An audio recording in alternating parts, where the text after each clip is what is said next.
Oi, gente, dou as boas-vindas ao novo episódio do Take 5 Lounge. O tema de hoje, modéstia à parte, né, e pessoalmente falando, é um tema que muito nos interessa, que é inovação em educação corporativa, desafios e tendências.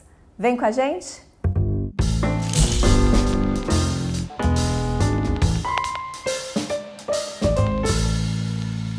Pessoal, eu vou me audiodescrever.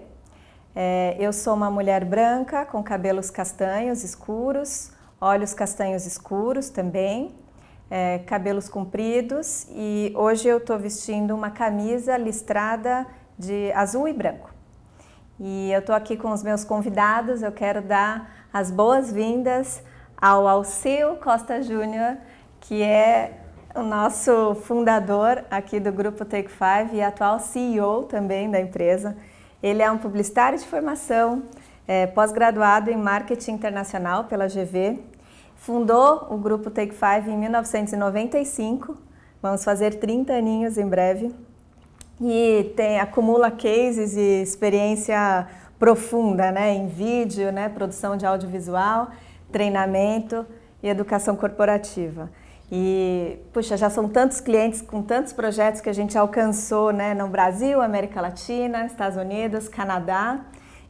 E é um prazer, né, dizer que nós temos clientes como Samsung, Electrolux, Intel, AkzoNobel e até a Rede Globo agora. Então, Alceu, primeira vez desse lado da câmera.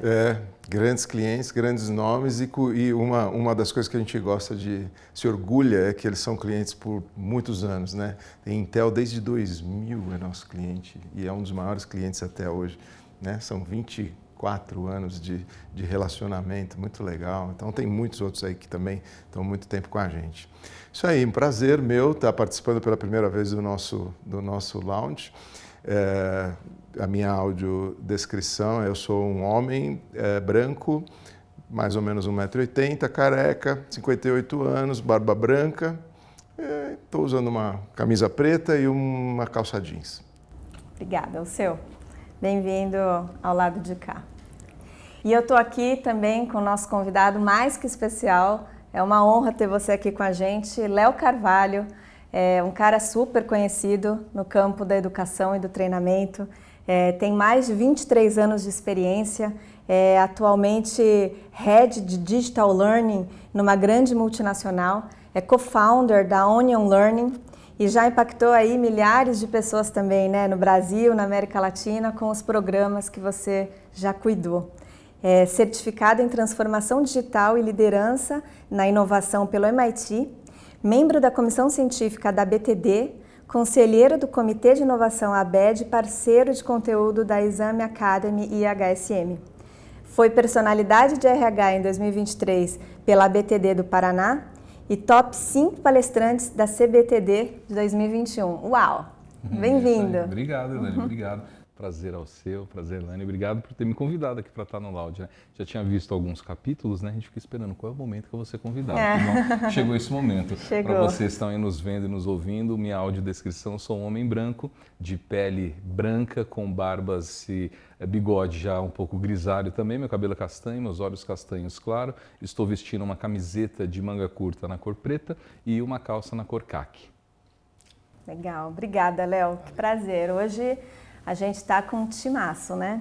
Bom, vamos lá, deixa eu contar para vocês que uma pesquisa da HR First Class de 2022, a 14ª edição dessa pesquisa, com entrevistados aqui no Brasil, apurou que 95% dos respondentes afirmaram que a educação corporativa promove um alinhamento entre os colaboradores e a cultura organizacional, definitivamente. Para a gente que trabalha com isso, não é nenhum segredo, mas o número 95% de acordo sempre surpreende. E não tem como deixar de falar, né, que a educação corporativa e os programas de treinamento vêm evoluindo muito ao longo do tempo, especialmente nos últimos anos, né, com a hiperdigitalização, com essa loucura que o mundo se converteu, né, de que tudo acontece em todo lugar ao mesmo tempo e a gente precisa estar ciente e acompanhando tudo. ficou mais do que claro que a educação corporativa apareceu ainda mais, né, como um suporte para que nós, profissionais, possamos estar sempre correndo atrás dessas atualizações que são tão necessárias, né? Então, é mais do que algo que é bom para a empresa, é bom para o profissional que precisa correr atrás dessa atualização que a gente aprende na universidade, que a gente aprende em curso, fica datado, não tem jeito, conhecimento técnico, ele avança muito rápido e a gente precisa estar alinhado.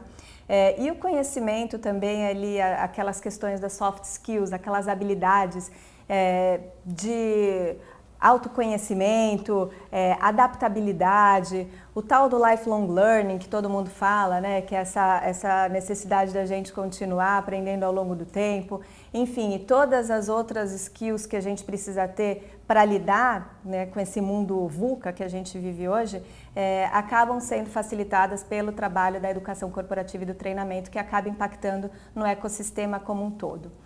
Então, puxa, vamos começar. Eu queria saber um pouco mais de você, Léo, depois desse pequeno, longo currículo que eu comentei. Conta pra gente, traduz aqui, o que você já fez aí no Digital Learning, o que você está fazendo atualmente? Perfeito, vamos lá. Bom, você trouxe umas coisas interessantes agora na tua fala e eu vou pegar o gancho para dizer o que eu falo. Você trouxe a hiperdigitalização das coisas, né? E eu vou acrescentar para a gente ter papo daqui a pouco, que é a hiperpersonalização da aprendizagem, né? Porque ela passa muito pela digitalização, pela transformação do digital dentro das iniciativas, né? E hoje vou fazer de forma retroativa aqui, né? Então hoje, dentro dessa multinacional que eu exerço esse papel de head em Digital Learning, minha última grande empreitada é a subida de uma estrutura de um LXP. Então é um Learning Experience, então tem toda, bom, aí conceitualmente, né, então a gente fala hoje de LMS, de LXP, mas essa estrutura do LXP, ele funciona muito como um hub de conhecimento, né, então eu tenho parceiros agregados a ele, então eu tenho um algoritmo que vai trabalhando e sugerindo melhores condições para que a pessoa aprenda de acordo com o perfil que ela tenha definido. Então isso é minha última experiência dentro desse meu último ofício atual, mas eu tenho também a Onio Learning, que é o meu ateliê de desenvolvimento, que é como a gente se refere a ele, né, um ateliê porque a gente faz muito com as mãos, né? Daí parece meio clichê dizer muito com as mãos, né? Mas o porquê eu fazer com as mãos? Hoje porque não é clichê. É hiperpersonalização, que é justamente fazer com as mãos, olhando para cada atencioso detalhe do que o cliente precisa. E o que a gente percebe muito hoje, né? Que, imagina, você pega um relatório internacional falando sobre quais são as principais capabilities do mundo, por exemplo. Há longos anos, o World Economic Forum traz, por exemplo, as competências de futuro, né? Sim. Comunicação está lá todo o tempo. E a gente pensa, ele fala como competência do futuro, né? Que futuro? Porque toda vez ele está. Que então já chegou. Então já foi. Então é competência do atraso, né? Então assim, as empresas ainda não pensaram sobre isso. E você trouxe a importância dessa soft skill. Então, desde quando inicio essa minha estratégia e minha carreira dentro de educação, começa como treinamento. Na verdade, hoje eu estava numa palestra e eu falei, gente, eu vou te dar um contexto de quem eu sou, porque no começo eu era o menino dos cursinhos. É assim que eles conheciam a gente, né? Era o menino dos cursinhos lá. Depois eu virei o cara do treinamento. Eu era conhecido como o cara do treinamento. Daí depois eu fui para a pessoa da educação, falando, então o pessoal cuida da educação. E agora a pessoa da aprendizagem. Só que até chegar nesse momento, ele é muito longínquo a história, porque as pessoas não se dão muito conta do que é aprender, do que é aprendizagem, educação, treinamento. Ela mistura tudo num grande balaio e fala, me dá 2 de carne de queijo, um treinamento de motivação. Ela coloca no meio e te encomenda ali. E a gente tem que se adaptar, porque tem hora que você vai realmente tirar um pedido dessa forma, né? E aí, de forma retroativa, então, hoje estou nessa multinacional. Anteriormente, tive um longo tempo prestando serviço também junto à Samsung, que foi onde eu tive uma larga experiência, falando de varejo, falando de retail, falando daquilo que, de fato, move o nosso consumo ali na ponta. Então, shopping centers, mercados... Samsung é fortíssima, cliente da casa aqui também. É cliente de vocês, inclusive. E essa experiência lá também já atuava com uma missão de liderança, né? Tinha em torno de 25 pessoas ali que se reportavam diretamente a mim e sempre com uma metodologia estratégica. Embora lá fosse uma área concebida para treinamento, o meu objetivo sempre foi uma área de educação. E aí você trouxe um ponto importante sobre a educação e você trouxe o lifelong learning, né? E parece, Elaine, que a gente vai discutir logo mais que a gente não pode, e eu na minha missão particularmente, deixar que a semântica se confunda com o contexto. Então, às vezes a gente fala assim, não, é treinamento, mas é educação. Não, a gente tem que entender contextualmente diferença, tem que saber que existe uma semântica diferenciada para a gente não confundir e aí acaba por nossa parte o romantismo.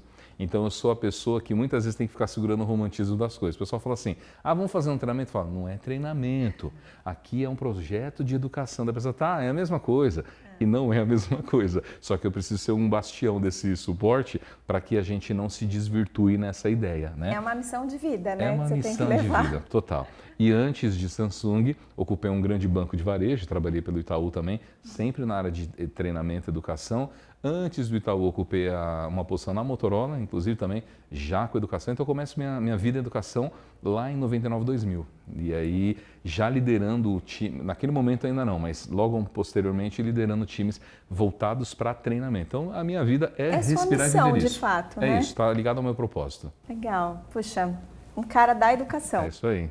Ao seu, eu estou ouvindo aqui, eu já ouvi, e hoje falaram de novo a instituição ao seu, né? No e-learning. Quanto tempo, quanto aprendizado e quanta experiência? Conta pra gente aí a trajetória. Nossa, a gente começou, na verdade, por uma necessidade de um cliente, né? Porque a gente trabalhava na produção de vídeos já desde 95, e aí por uma necessidade da Intel, de levar treinamento para o Grey Market, aqueles caras da Santa Ifigênia que montavam máquinas, montavam computadores, precisavam ser treinados, porque sem treinamento eles faziam bobagem. Então, mesmo não sendo um mercado oficial, a Intel tinha na cabeça que falava, não, preciso treinar esses caras, porque eles precisam, quanto melhor eles montarem as máquinas, mais sucesso tem os produtos que estão com o nosso produto lá dentro.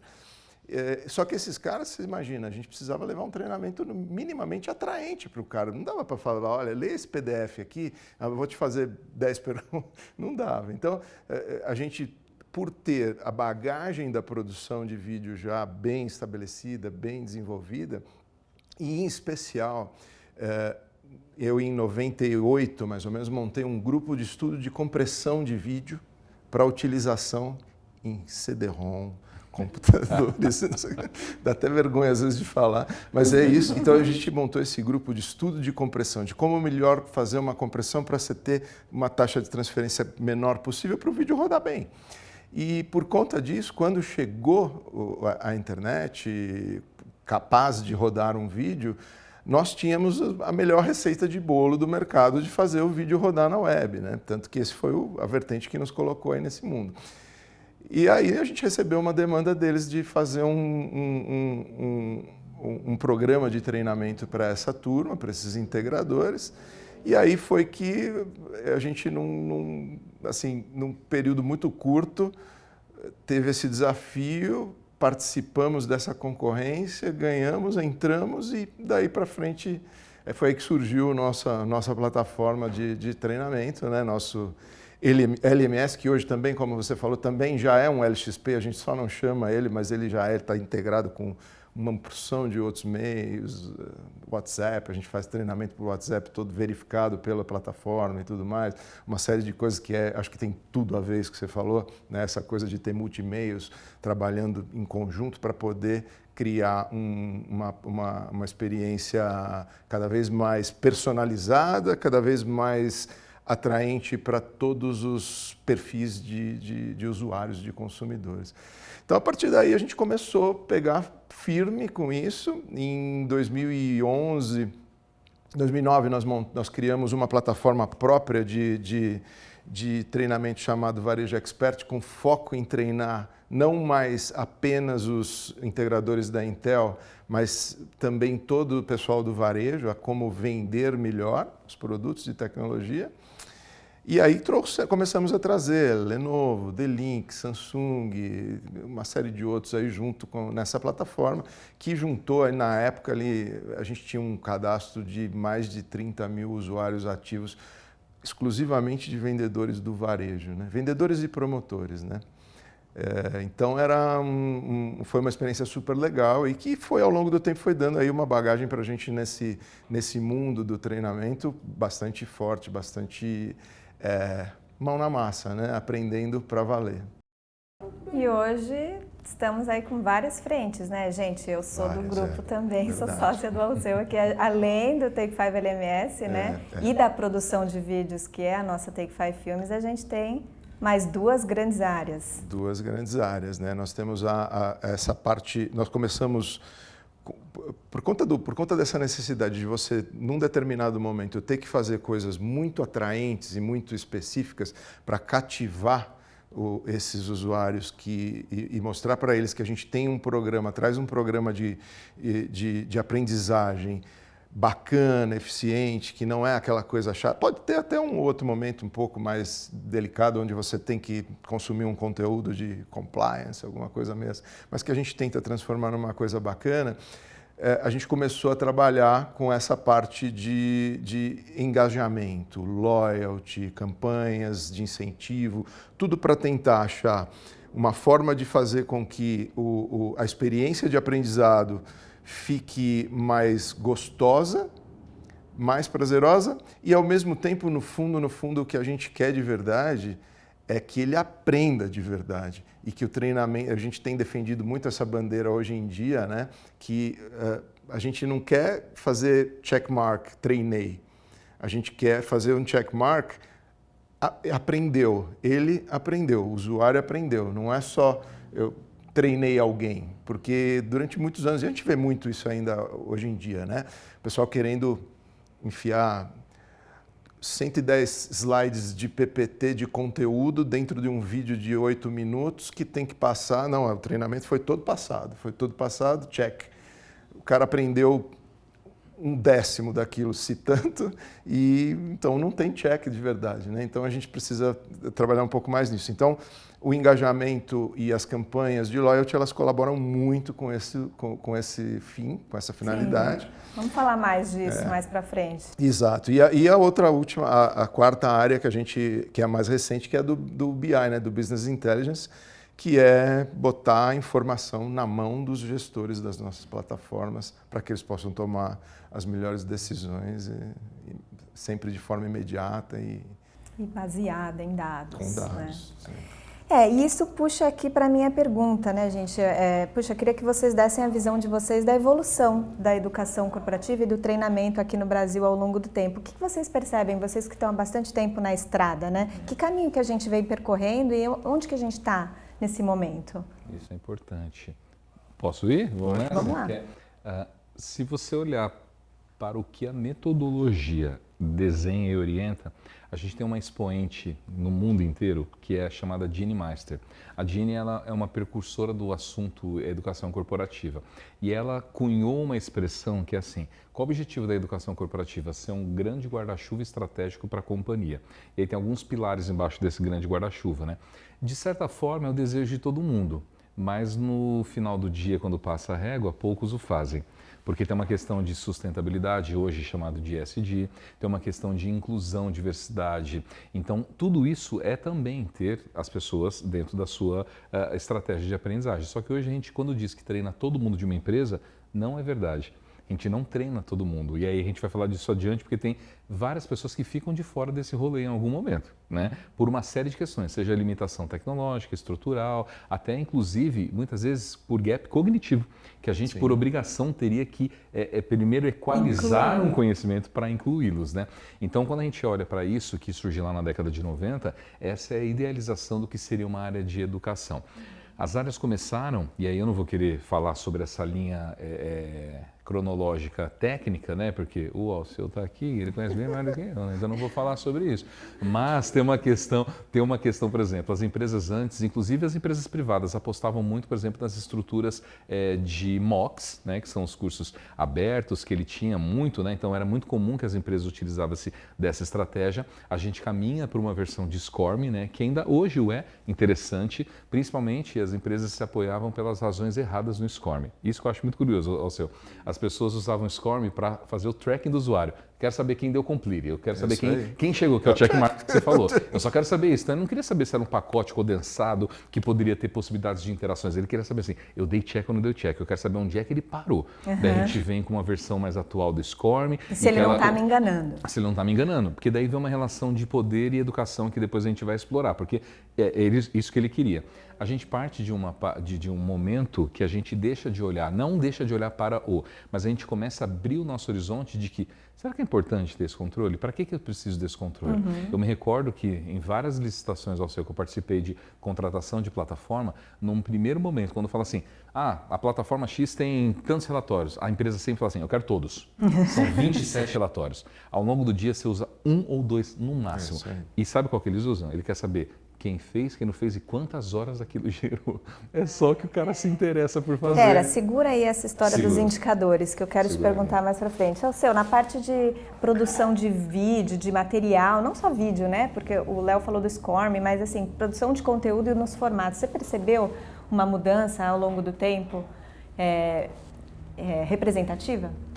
Com certeza, né? Essa viabilidade da gente conseguir usar com vários tipos de conteúdo no treinamento e não só em vídeo, mas assim os multimeios que a gente tem disponíveis hoje, né? Como eu falei, a gente faz um treinamento com vídeos de altíssima qualidade, com interatividade nos vídeos. O vídeo pergunta, ele decide, árvore de decisão, vai para lá, vai para cá. Se o cara errou, a gente reforça, consegue fazer tudo isso e ao mesmo tempo consegue, dentro do mesmo programa de treinamento, ter uma sessão presencial ou uma sessão de debate à distância através de uma ferramenta assim, junto com um quiz que faz uns drills, uns exercícios que vão chegando para ele pelo WhatsApp e a gente vai considerando isso. Também tem o checkmark, né? Os checkmarks são importantes para você construir essa jornada, mas são múltiplas formas hoje em dia que a gente tem à disposição de levar o conteúdo e conteúdos de formatos muito diferentes e muito mais interessantes para os usuários. Então, acho que isso foi uma mudança significativa que eu tenho sentido de uns 8 a 10 anos para cá, que assim, cada vez mais forte. E agora a gente acho que está meio que num ponto quase de auge disso, porque eu acho impressionante as possibilidades que a gente encontra à disposição da gente hoje. E eu acho que tem a ver com respeito, talvez um olhar um pouco mais atento às pessoas, né, que de fato estão do outro lado. E eu acho que isso tem a ver com o que a gente está vivendo hoje, né, e mostra que os gestores de treinamento e de educação em geral estão um pouco mais abertos a olhar para a motivação das pessoas de fato, porque no fim das contas, e eu acho que a minha opinião a respeito disso que vocês estão falando é isso, que a pessoa precisa estar no centro de tudo, porque é ela quem vai decidir no fim das contas o que interessa, o que não interessa, até onde ela vai, no que ela vai trabalhar. O que você acha? Você tem um projeto muito legal que é o seu Sápio, né, o modelo Canvas para aprendizagem. Conta um pouquinho para a gente sobre como ele é importante nessa parte da autoaprendizagem. Tá bom. Eu vou, antes de dar essa resposta, o Alceu estava falando sobre essa questão das multipossibilidades que a gente tem. E olha que coisa curiosa, embora o Alceu diga que enxerga nos últimos 8, 10 anos essa diferença e essa melhora que de fato tem, olha que coisa curiosa, eu ainda encontro hoje gente, Alceu, que me procura e fala assim, cara, descobri um negócio novo. O quê? Fala, descobri o LMS. Calma aí. Isso, e assim, não é piada, é de verdade. Por quê? Porque existem vários tipos de pessoas e vários tipos de empresas que não se conectaram ainda com aquilo. Então tem gente que está falando de AI e já está falando da versão nova do ChatGPT e que está querendo explorar a conversa em tempo real pelo algoritmo. E tem gente que está agora falando assim, cara, tem um negócio de uns cursos que dá para você clicar e avançar. E parece piada, mas não é piada. E muito dado pelo, às vezes, baixo investimento ou muitas vezes a baixa crença da alta liderança no que é o processo de aprender. Entendeu? Mudança de mindset. Total. Não só o mindset do mercado como um todo, mas tem um pouco também do fator geracional. Total. Né? Tudo vai mudando, assim, acho que essas coisas em conjunto e a disponibilidade dessas ferramentas e cada vez mais de uma forma mais acessível também, né, Léo? Porque se a gente pensar sei lá, tempo atrás, você contratar um LMS era uma coisa para empresa de grande porte. Hoje em dia a gente tem vários clientes de pequeno, médio porte assim, trabalhando treinamento e aprendizagem corporativa de uma forma digital, tá? Não necessariamente com um LMS por trás, muitas vezes por não conhecer, mas às vezes o cara faz lá um hot site, coloca meia dúzia de cursos e acha que está bem servido. E às vezes está, mas pode estar, não quero generalizar, fato, mas você tem toda a razão, as pessoas vieram agora a conhecer. Está cada um no momento, né? Exatamente. E na sua pergunta, Elaine, esse olhar sobre a autoaprendizagem. A autoaprendizagem, na verdade, ela não é nova, mas talvez a gente tenha dado um nome novo para ela agora. O termo do lifelong learning, que ele é muito falado hoje em dia, né?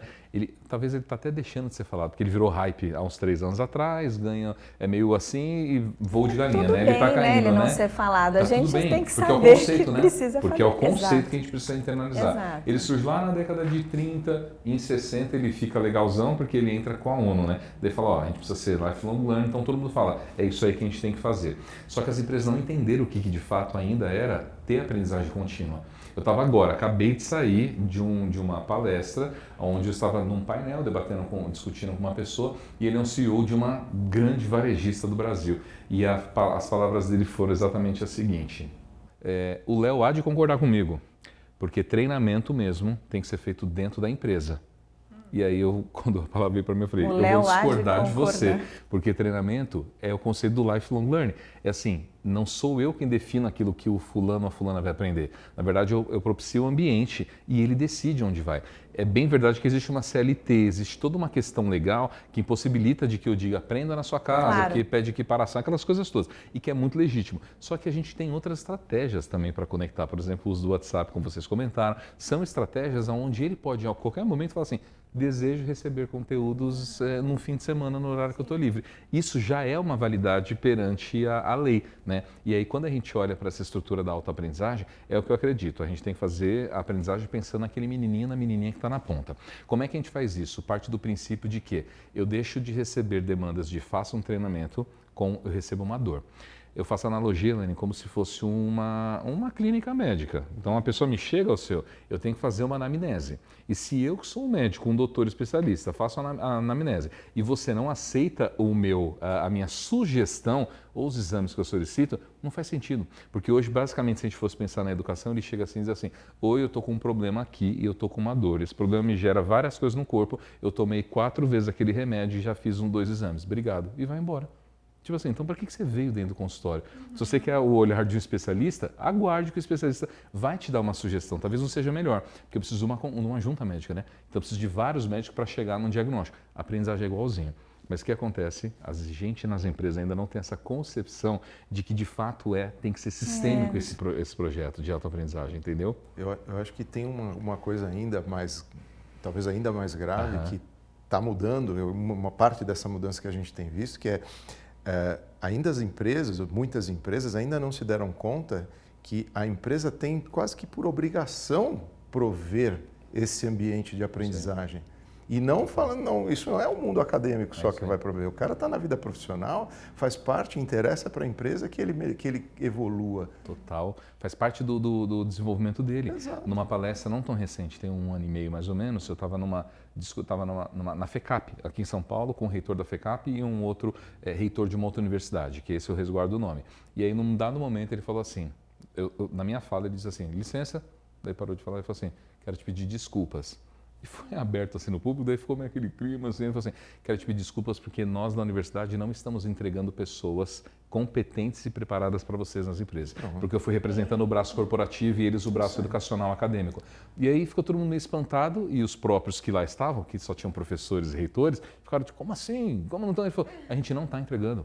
Eles vão lá na nossa faculdade, eles fazem prova, eles estudam, fazem TCC, fazem artigos, fazem uma série de coisas, só que não está conectado com a realidade. Porque tudo que o Léo está dizendo, falas dele, tá? Tudo que o Léo está dizendo aqui que é necessidade, a gente não está treinando lá dentro da universidade. Como é que a gente vai fazer isso? Daí fica aquele clima de bosque, assim, sabe? Aquela coisa meio estranha. que falta é isso. É o Exatamente, a gente no Brasil, infelizmente, a gente não tem essa parceria da empresa, da corporação com a academia de uma forma muito evoluída. A gente até tem, mas não é uma coisa muito evoluída, né? De fato. Mas acho que tudo tem seu lugar, seu espaço. Claro. O importante é que as pessoas tirem o melhor de onde elas estiverem, né? E que elas aproveitem toda e qualquer oportunidade. E ela própria ebulindo isso. Daí eu trago que você me fez a pergunta inicial sobre o Sapio. O Sapio ele é um framework desenvolvido, um desenvolvimento autoral, onde através de 2 canvas você vai ter a possibilidade de autoaprender. E por que autoaprendizagem? A gente escuta falar muito de psicologia, né? A gente escuta falar muito de pedagogia, escuta muito falar até de andragogia, quando fala de treinamento e educação. Só que tem um outro conceito que é a eutagogia. E a eutagogia, ela é a autoaprendizagem. E ela ganha uma visibilidade no começo dos anos 2000, que é como é que eu coloco esse indivíduo no centro. E aí, fazendo os estudos alguns anos atrás, me deparei com essa reflexão. Peguei um livro, peguei um artigo, comecei a fazer a leitura. E aí eu falei, quer saber, eu vou chamar esse rapaz aqui, que é o autor do livro, para bater um papo, ele é um australiano. Daí chamei, começamos a bater um papo, porque minha dúvida era, é fácil falar de autoaprendizagem, mas eu quero ver o médico, como é que o médico vai autoaprender e vai cuidar de alguém? Daí ele me deu uma no meio, ele falou assim, esse estudo foi desenvolvido dentro de um centro médico. Eu falei, como assim? Daí ele começou a me explicar que a autoaprendizagem não significa delargar, significa delegar. Daí tem uma diferença bastante conceitual. E é da seguinte forma, eu entrego na mão daquele indivíduo todos os recursos para que ele aprenda e eu vou de longe monitorando e tutorando para entender aonde ele chega. Então, cada um vai ter um step, cada um vai estar num momento. E a empresa tem que ter bastante autenticidade para entender que nem todo mundo está na mesma fase. Porque quando a gente joga dentro do sistema de um treinamento, está todo mundo muito igual. Terminou, não terminou, terminou, não terminou. Não é bem assim, né? E para mim, acho que o pulo do gato é como envolver a pessoa para que ela tenha interesse em buscar. Isso aí. Né? Então, eu acho que você já falou em algum momento, em alguma palestra aí que eu assisti sua, que não existe pessoa que não está engajada, existe convite mal feito. É isso aí. É isso aí, eu digo que não existe gente pouco engajada, existe convite mal feito. E como fazer o convite? Puxa, não é fácil. Bem feito, né? Você tem que entender das pessoas. Total. Você tem que. E acho que isso começa lá atrás, na escola, né? A escola tem que ser um lugar delicioso, um lugar divertido, um lugar que vai estimular. Enfim, eu quero falar de coisas práticas, então. Gente, eu vou fazer. Imagina que eu sou cliente e eu estou a fim de contratar um programa, uma empresa para me ajudar a desenhar um programa de educação e de treinamento, tá? Então, eu não tenho ideia de por onde eu começo. Me ajudem. Quero dicas. Eu tenho uma rápida aqui. Faz o que o Léo acabou de falar. Quando você achar uma empresa, confia no que eles vão te dizer. É isso aí. Exatamente. Acho que esse já é um bom indício já. Seguir o que o especialista está dizendo. Vai por essa. Mas acho que tem algumas coisas interessantes, Elaine. Quando a gente olha... a primeira coisa tem que ser qual que é a dor que está sendo causada dentro da companhia. O que acontece muitas vezes há uma ressonância da dor e aí ela é gritada lá de cima do board assim, temos uma dor. E aí ele como é? Que daí fala, dor. Daí quando chega na ponta, fala assim, gritaram, vai. Ele não sabe bem o que aconteceu, sabe?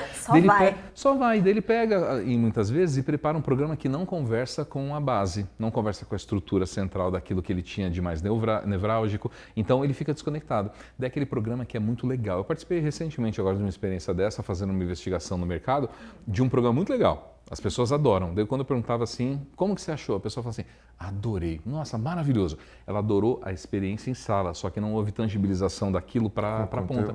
Eu falei, então não resolveu, né? Porque se o objetivo é mudar comportamento, mudança de comportamento não houve. Então não resolveu nada. Então quais são em minha opinião, o que você deveria primeiramente preocupar? Qual é a dor que a tua empresa tem de fato? Depois que a dor, que você já sabe, já detectou, quais são os valores, culturas, você tem que desenhar, é como se fosse aquela teoria do iceberg da cultura, se você identificar muito profundamente o que tua empresa faz, digere, como ela sente, como ela respira, com isso você consegue saber uma série de coisas. Por exemplo, linhas geracionais da minha empresa, quais são as macrocompetências, e aí é quase um back to basic. Aí a gente deixa de inventar moda, como dizia minha mãe, e a gente faz aquilo que tem que ser feito. Então é você deixar de pensar no frufru, porque, embora ele seja interessante, porque ele traz brand, né? Quando você faz uma coisa muito, olha que legal, tá no hype do mercado, você trouxe, né? Há pouco a questão das multimídias, né, das multipossibilidades, perdão, e trouxe vídeo de SCORM que você tem interações e tal. Há certo tempo atrás, isso tem uns 5 anos, mais ou menos 6, eu coloquei um projeto de compliance. Pô, ninguém quer ficar fazendo um projeto de compliance, é chato pra caramba para entender e tal. Eu trouxe o compliance com dilemas éticos. A gente pegou a dor, eram 7 dilemas éticos. Então conflito de interesse, aceitar a bola de fornecedor, aquelas coisas. Coisas então, super práticas. Exata, e que acontece no dia a dia. Trouxemos para dentro, fizemos um modelo de vídeo escormizado em decision making, aonde ele fazia uma pergunta, parava e aí vinha como se estava no hype daquela novela da Globo, aquela que é a Avenida Brasil, que quando no final da novela fazia assim, ó, daí ficava todo mundo preto e branco atrás. Daí a gente fez isso também. E aí, hora que ele passou pelo primeiro dilema ético, ele falou, cara, que legal isso. Ele fazia o curso inteiro. Então o quão atrativo e interessante se torna essa experiência. Então é você entender como o teu público respira, porque se eu vou lá e faço um programa de compliance, como depois a gente fez muita coisa errada, inclusive, pego e faço desse jeito, quadrado, next, next, finish, como os antigos aplicativos de instalação tinha, eu não acerto. Então é primeiro entender necessidade e dor, depois entender a cultura, para aí sim pensar na solução de aprendizagem. Você está falando de um programa de aprendizagem, um programa de educação corporativa, mas e se eu for do marketing? Eu posso também precisar de um programa de treinamento se eu for do marketing, do trade marketing. Aqui a gente tem muito cliente, né, que contrata. Com certeza. Acho que as necessidades de treinamento são diversas, mas a forma de você montar uma jornada, os conceitos que você usa para montar a jornada são os mesmos e funcionam para todos eles, né? Back to basics. A jornada, a sua necessidade pode ser diferente se você vai ensinar ao vendedor de uma loja qualquer do varejo como ele vende um aparelho celular, em que você precisa explicar todas aquelas funcionalidades distintas para ele e tal e tudo mais, ou você pode precisar explicar para o cara como que ele faz uma análise de uma avaliação de competência de um funcionário e tal. As duas coisas são possíveis e válidas. Como você chega até o programa ideal para cada um, são essas receitas que as empresas especializadas na criação e no desenvolvimento dessas jornadas, como nós, como o Léo, como todos que estamos aqui nessa brincadeira, concebem e conceitualizam essa coisa toda, né? Então, eu acho que independente do fim ser distinto, a forma e o conceito, a forma de construir isso é muito parecida. E eu acho que tem essa questão o Léo tocou agora há pouco num assunto super interessante, que a gente vem trabalhando bastante com a questão da acessibilidade, não só na plataforma, né, nos quesitos de plataforma que precisam ser acessíveis, mas também dentro dos conteúdos, né? E aí a gente começa a deparar, você estava falando de que você não consegue atingir todo mundo de uma empresa com um conteúdo único, porque eles têm diferenças inúmeras. E um ponto de vista de diferenças que atrapalha muito isso é a acessibilidade, inclusive. E às vezes a gente tem tentado convencer alguns clientes de que não adianta você querer fazer um SCORM ou um vídeo e colocar todos os recursos de acessibilidade nele. Porque você vai ter uma salada danada ali naquele negócio e você vai ficar adaptando aquilo que mais ou menos encaixa para um, mas isso para o outro fica não tão bom, mas tudo bem, mas eu não posso deixar de fazer para isso. A gente está num conceito um pouco mais personalizado. Você precisa separar esses conteúdos. Perfeito. De alguma forma, você precisa fazer coisas que entreguem uma boa experiência para cada um desses. Individualizado. E você trouxe a questão da diversidade, né? Que eu considero, há vários anos já, Elaine, um diferencial, um pilar estratégico para a educação e que a gente pouco fala, né? E como é que eu me deparo com esse tema especificamente, Alceu? Em 2018 para 2019, fizemos uma live, antes de virar o boom de pandêmica, enfim. Fizemos uma live. E aí nessa live eu coloquei legenda, como geralmente tínhamos. E aí, achando que eu tinha acertado muito, colocamos legenda na live, olha que legal. Que preocupação. Que preocupação. Uma pessoa me chamou no meu WhatsApp com um português bastante estranho, mal escrito assim, live vídeo sem Libra. Daí eu fiquei um pouco estranho e eu coloquei, desculpa, eu respondi, não temos libras, mas temos legenda. E achei que eu estava fazendo melhor. E ela falou assim, a gente, e com português muito mais escrito, tá? Ela disse mais ou menos assim, que nós que somos surdos não somos letrados em português. Português é a nossa segunda língua. A gente é letrado em libras e português para a gente é igual ao inglês para vocês. Exatamente. Elaine fez assim, ó, na minha cabeça. Eu falei, putz, não é possível. Chamei ela para conversa. Falei, posso conversar? Posso. E olha o meu modelo mental. Peguei meu telefone, como estava conversando com ela, gravei um áudio. Oi, muito obrigado, te agradeço muito. Acabei de mandar o áudio, ela, eu não ouço. Eu falei, meu Deus do céu, olha que mancada. Só que é a desconstrução da história, né? Exato. E aí chamamos ela para conversar. Criamos um projeto chamado Mãos do Saber. Por que Mãos do Saber? A mão é o que te liga na diversidade. Por exemplo, a mão é da Libra, a mão é do sinal, a mão é da cadeira, por exemplo. A mão é quem segura uma varinha e te tateia pelo andar quando você não tem uma visão. Então a gente usou o elemento da mão. Em todas as soluções de aprendizagem que nós temos, hoje a gente aplica o conceito de Libras. E aí o que a gente quis fazer no início? Aplica um Smart Talk, por exemplo, pega um plugin desses já disponível e coloca. Nosso público recusou. Por que ele recusou? Porque ele disse assim, eu não consigo aprender desse jeito, porque as minhas libras não é assim, não são assim. A gente teve que fazer um trabalho investigativo, e aí vem a hiperpersonalização, e a gente criou, porque a comunidade surda, ela atribui símbolos e sinais para determinadas coisas. Então o Léo, que deveria ser assim, o Léo é assim, por causa dos óculos redondos. Entendeu? Então, ela atribui, a minha empresa, por exemplo, que tem um símbolo de um triângulo verde, ela é assim. Por quê? Porque lembra o coração, lembra a casa. E a gente criou essa organização. Temos 11 mil colaboradores no Brasil. Apenas na oportunidade, 69 surdos. A gente experimentou e decidiu gastar muito dinheiro para terem todas as soluções. Hora ou outra me batem na porta e falam assim, tá muito caro isso aí, hein? Vamos reduzir esse valor, porque a gente tem que investir como e qual foi a nossa inteligência aí, vem na tecnicidade das EdTechs aqui, a gente teve que pegar os vídeos, quebrá-lo e aí colocar dentro de um SCORM navegável num OnePage, que a cada momento, quando ele baixava, ele acionava o plugin daquela section que ele estava. É um baita de um trampo para fazer isso, porque o que eu poderia fazer rapidinho, eu não consigo. Eu tenho que pegar um projeto de um vídeo, são 2 semanas, porque tem todo esse processo. Mas assim, é uma experimentação que a gente decidiu. O que a gente tem de novo, Alceu, aí falando em tecnologia? Né? Tem tanta coisa nova, né, acontecendo para treinamento, para educação. O que você elencaria aí de novidade? O que tem funcionado? O que parecia que ia funcionar, mas não funcionou? Olha, eu não vou. A tendência de eu chover no molhado é enorme nessa pergunta sua. Assim, ela é praticamente uma armadilha. Porque eu sou obrigado a falar da IA, né? Porque é o que está na. Não tinha como deixar de fora, né? É a bola da vez, né? Do negócio. E eu acho que realmente a IA vai fazer uma mudança grande no mercado de educação. Mas a gente, como tudo que a gente fez até hoje, a gente está tratando, estamos desenvolvendo.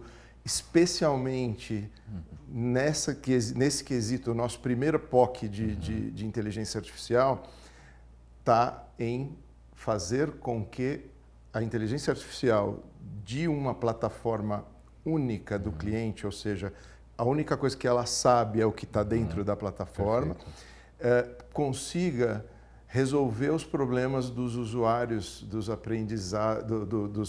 aprendentes, como você gosta de falar, dos aprendentes. Ou seja, que ele possa chegar e fazer uma... Vou dar um exemplo do que a gente está planejando para um cliente, que é... posso falar porque ele é parceiraço nosso, e eu estou falando bem da AkzoNobel, da Tintas Coral. A gente tem um programa com eles, por exemplo, para que os pintores que entram lá na plataforma, ao invés dele entrar nos 200 treinamentos que ele tem lá de todos os produtos da linha da AkzoNobel, da Coral, ele possa entrar e falar, poxa, eu preciso fazer uma parede com textura numa área externa de uma casa de um cliente. Como eu faço isso?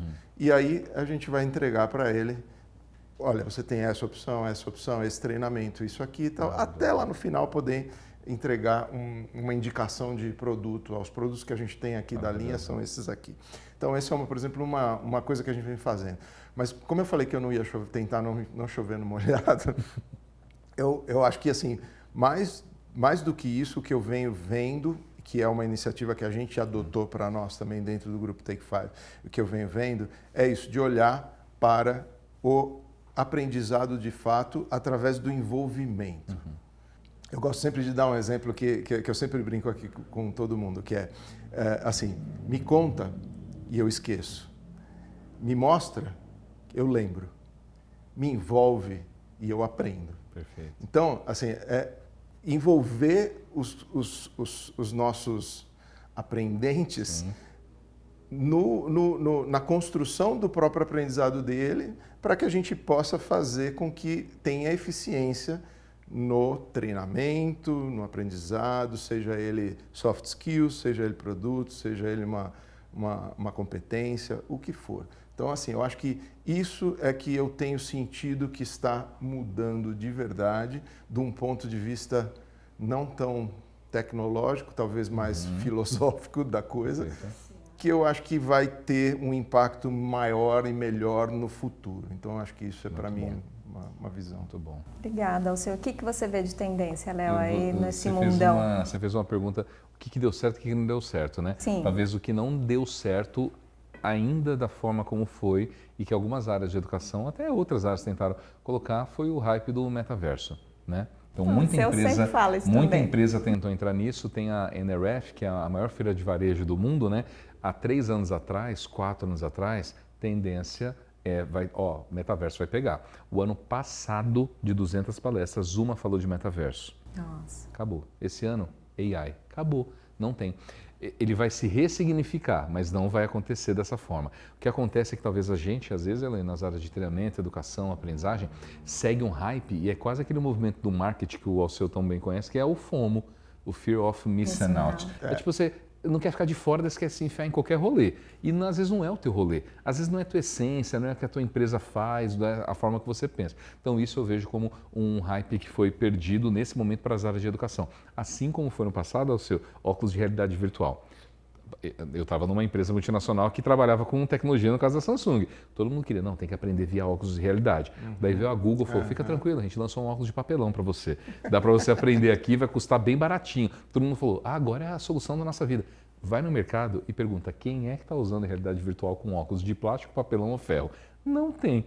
Então assim, e claro, alguns utilizam para uma estrutura de NRs, legais, indústrias.